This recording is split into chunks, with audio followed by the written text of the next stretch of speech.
സ്ഥലമുണ്ടെങ്കിലും കെട്ടിടം നിർമ്മിക്കാൻ പദ്ധതിയില്ല. എടപ്പാൾ കാലടി പോസ്റ്റ് ഓഫീസാണ് സ്വന്തം കെട്ടിടമുണ്ടായിട്ടും വാടക കെട്ടിടത്തിൽ പ്രവർത്തിക്കുന്നത്. പല പദ്ധതികളും സ്ഥലം ലഭ്യമല്ലാത്തതിനാൽ വഴിമാറിപ്പോകുന്ന കാലത്ത് സ്വന്തം സ്ഥലമുണ്ടായിട്ടും വാടക കെട്ടിടത്തിൽ പ്രവർത്തിക്കാനാണ് കാലടി പോസ്റ്റ് ഓഫീസിന് യോഗം. 3 പതിറ്റാണ്ടിലേറെയായി വാടക കെട്ടിടത്തിൽ മാറി മാറി പ്രവർത്തിച്ചു വരികയാണ് എടപ്പാൾ കാലടി പോസ്റ്റ് ഓഫീസ് കെട്ടിടം. നിലവിൽ 15 വർഷത്തോളമായി സംസ്ഥാന പാതയോട് ചേർന്ന കണ്ടനകത്തെ സ്വകാര്യ കെട്ടിടത്തിലാണ് ഓഫീസ് പ്രവർത്തിച്ചു വരുന്നത്.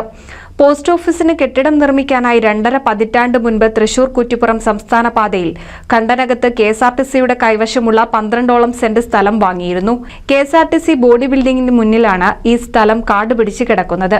ഇത്രയും കാലത്തിനിടയിൽ പോസ്റ്റ് ഓഫീസിന്റെ സ്ഥലമാണെന്ന് തെളിയിപ്പിക്കാനായി ഒരു ബോർഡ് സ്ഥാപിച്ചതല്ലാതെ മറ്റൊരു പ്രവർത്തനവും പോസ്റ്റൽ ഡിപ്പാർട്ട്മെന്റിൽ നിന്നും ഉണ്ടായിട്ടില്ല. നിരവധി നിവേദനങ്ങളാണ് പോസ്റ്റൽ ഡിപ്പാർട്ട്മെന്റിനും കേന്ദ്ര സംസ്ഥാന രാഷ്ട്രീയ നേതാക്കന്മാർക്കും നൽകിയിരുന്നത്. എന്നാൽ ഇതിൽ നിന്നും യാതൊരു നടപടിയും ഉണ്ടായിട്ടില്ലെന്നാണ് അധികൃതരും നാട്ടുകാരും പറയുന്നത്. NCV news, Edappal. അതിരുകളില്ലാത്ത ഷോപ്പിംഗിന്റെ വിസ്മയാനുഭവം ഇനി എടപ്പാളിലും. പൂർണിമ ടെക്സ്റ്റൈൽസ്, ഒരു ഫാമിലിക്ക് ആവശ്യമായ എല്ലാവിധ തുണിത്തരങ്ങളും ഇനി ഒരു കുടക്കീഴിൽ നിങ്ങൾക്കായി ഒരുക്കിയിരിക്കുന്നു. Poornima textiles, Al Madina complex, Calicut road, Edappal.